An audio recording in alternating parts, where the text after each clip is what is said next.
अष्टो Raghav channel में आप सभी का स्वागत है। आज हम अपने चैनल के माध्यम से ऐसी जानकारी देंगे कि आपने ऐसी बात कभी सुनी नहीं होगी। मंदोदरी ने हनुमान जी को बताया ऐसा राज जो ले गया रावण को मृत्यु के द्वार। ऐसी जानकारी हम आपको देंगे कि किस प्रकार से हनुमान जी को मंदोदरी ने राज बता दिया, जिसके कारण रावण की मौत हो गई।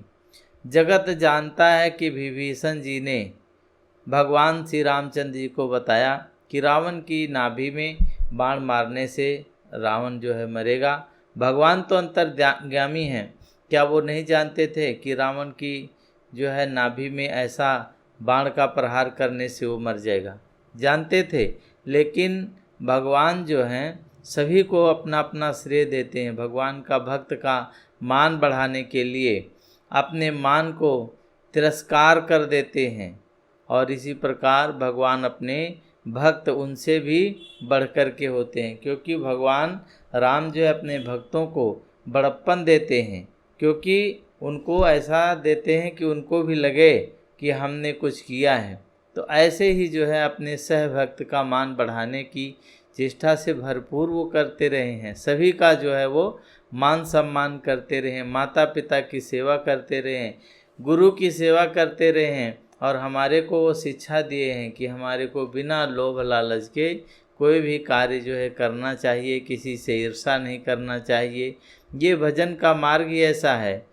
क्योंकि विभीषण जो है भगवान राम नाम का जप करता था, हनुमान जी श्री राम जी का जप करते थे, तो इसमें क्या है, भक्ति अपना जो है पराया कुछ नहीं देखता है।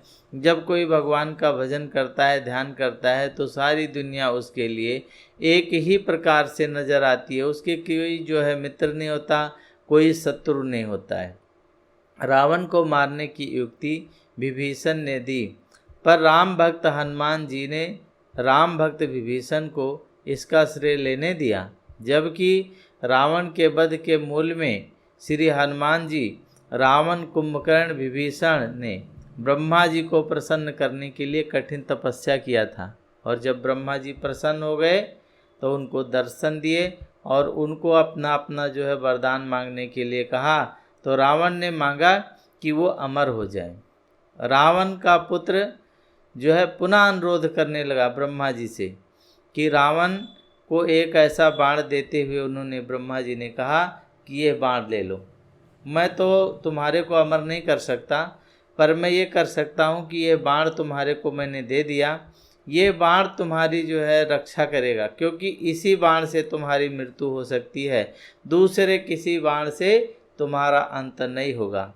रावण ने वो बाण ले लिया और ले जा कर के अपने राजमहल के अंदर, अपने राज सिंहासन के ठीक सामने वाले खंभे के अंदर उसको चिनवा दिया, उसी के खंभे के अंदर उसको रख दिया।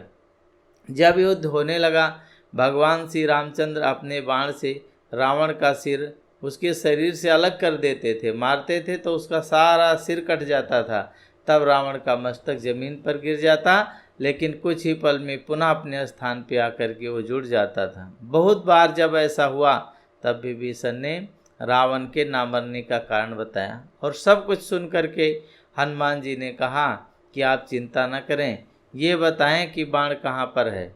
विभीषण जी ने कहा कि ये बात तो मुझे मालूम नहीं है कि बाण कहाँ पर रखा है, तो ये भेद रावण या उसकी पत्नी मंदोदरी जानते हैं, और इसीलिए जो है वो बाण कहाँ पर रखा है यही दो लोग जानते हैं। बस फिर क्या था, भगवान की आज्ञा लेकर के हनुमान जी ने क्या किया कि ब्राह्मण का रूप धारण कर लिया। ब्राह्मण का रूप धारण करके महान ज्योतिषी बन गए।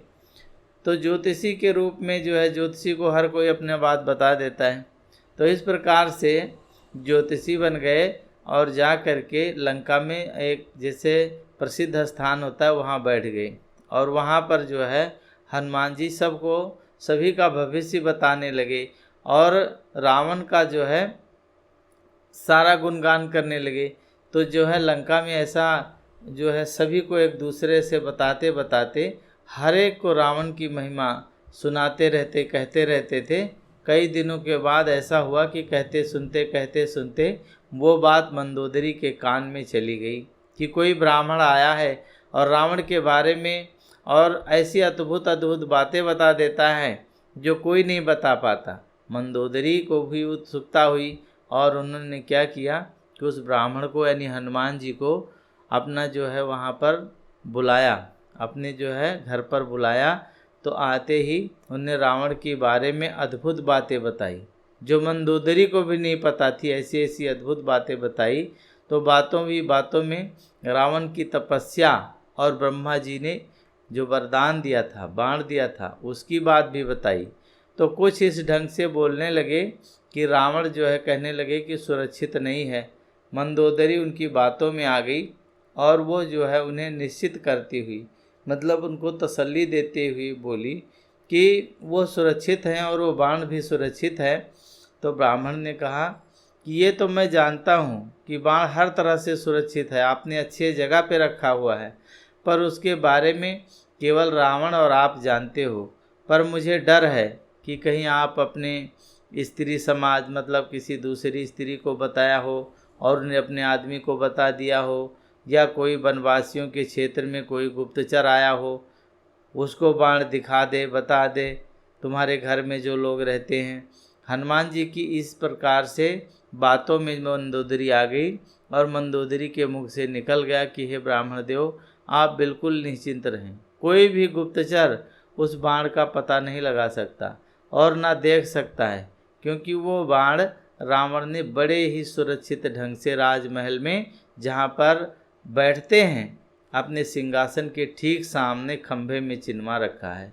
ऐसा सुनते ही हनुमान जी अपने असली स्वरूप में आ गए और जय श्री राम के नारे के साथ में जा कर के एक घूसा उस जो है खंभे पर मारा और वो खंभा टूट गया और वहाँ से बाण निकाल लिया और ले जा कर के प्रभु श्री राम जी के चरणों में रख दिया और उसी बाण से रावण का वध हुआ। तो ये जानकारी आपको कैसी लगी? अगर आपको इसी तरह से तरह तरह की जानकारी चाहिए तो आप हमारे चैनल को सब्सक्राइब कर लीजिए। पूरा वीडियो देखने के लिए आप लोगों का बहुत बहुत धन्यवाद।